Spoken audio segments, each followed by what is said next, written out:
بسم الله الرحمن الرحيم. ويستفتونك في النساء قل الله يفتيكم فيهن وما يتلى عليكم في الكتاب في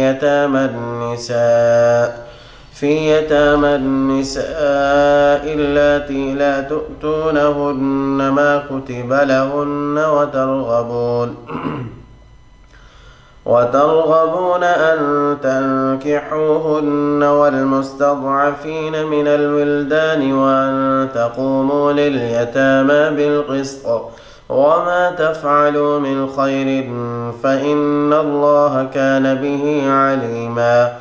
وإن امرأة خافت من بعلها نشوزا أو إعراضا فلا جناح عليهما أن يصلحا بينهما صلحا والصلح خير.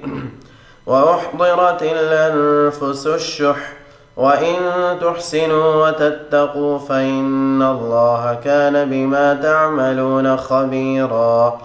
ولن تستطيعوا أن تعدلوا بين النساء ولو حرصتم فلا تميلوا كل الميل فتذروها كالمعلقة.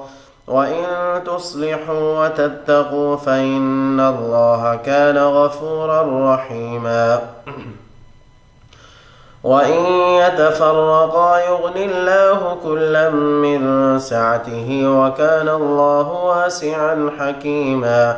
ولله ما في السماوات وما في الأرض ولقد وصينا الذين أوتوا الكتاب من قبلكم وإياكم أن اتقوا الله وإن تكفروا فإن لله ما في السماوات وما في الأرض وكان الله غنيا حميدا.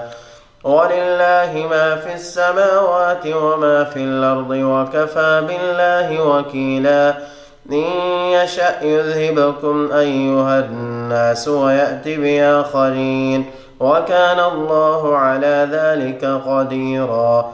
من كان يريد ثواب الدنيا فعند الله ثواب الدنيا والآخرة وكان الله سميعا بصيرا.